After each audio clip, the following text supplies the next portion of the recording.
ശബരിമല സ്വർണ്ണക്കൊള്ളയിലെ മുഖ്യപ്രതി ഉണ്ണികൃഷ്ണൻ പോറ്റി സ്വർണം വിറ്റെന്ന് കണ്ടെത്തൽ. പോറ്റി തനിക്ക് സ്വർണം വിറ്റുവെന്ന് കർണാടക ബെല്ലാരിയിലെ വ്യാപാരി ഗോവർദ്ധൻ പ്രത്യേക അന്വേഷണ സംഘത്തിന് മൊഴി നൽകി. അതേസമയം പോറ്റിയുമായി തെളിവെടുപ്പിന് അന്വേഷണ സംഘം ബംഗളൂരുവിലേക്ക് തിരിച്ചു. ശബരിമലയിലെ ദ്വാരപാളികളിൽ നിന്ന് വേർതിരിച്ച സ്വർണം ഉണ്ണികൃഷ്ണൻ പോറ്റി വിറ്റെന്ന നിർണായക കണ്ടെത്തലാണ് SITക്ക് ലഭിച്ചത്.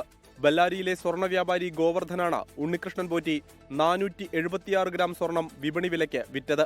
സ്വർണം വേർതിരിച്ചപ്പോൾ ബാക്കി വന്ന ഈ സ്വർണം പോറ്റിക്ക് നൽകിയത് സ്മാർട്ട് ക്രിയേഷൻസ് ആണ്. ഇക്കാര്യം ഗോവർദ്ധൻ SITയോട് സ്ഥിരീകരിച്ചു.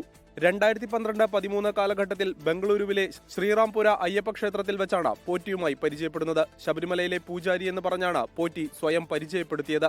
തന്നിൽ നിന്ന് സ്പോൺസർഷിപ്പിന്റെ പേരിൽ പലപ്പോഴായി പോറ്റി സ്വർണം വാങ്ങിയിട്ടുണ്ടെന്നും ഗോവർദ്ധൻ SITയെ അറിയിച്ചു. വിവാദങ്ങൾക്കിടെ ഇന്ന് ദേവസ്വം ബോർഡ് യോഗം ചേർന്നു. 2025-ലെ സ്വർണ്ണപ്പാളി കൈമാറ്റത്തിൽ വീഴ്ചയുണ്ടായെന്ന് Travancore Devaswom board president PS Prashanth സമ്മതിച്ചു.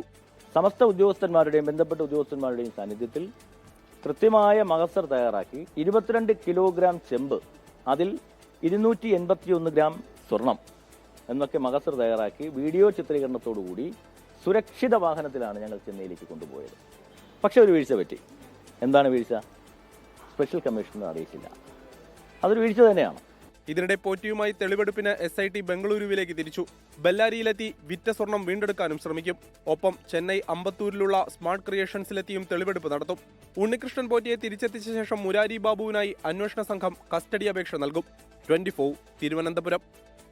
ലോകത്തെവിടെയായാലും ഏത് സമയത്തും 24 വാർത്തകളും ഓഗ്മെന്റഡ് റിയാലിറ്റി പാക്കേജുകളും എക്സ്പ്ലെയിനറുകളും വിശദമായി കാണാൻ ഞങ്ങളുടെ YouTube ചാനൽ നിങ്ങൾക്ക് സബ്സ്ക്രൈബ് ചെയ്യാം.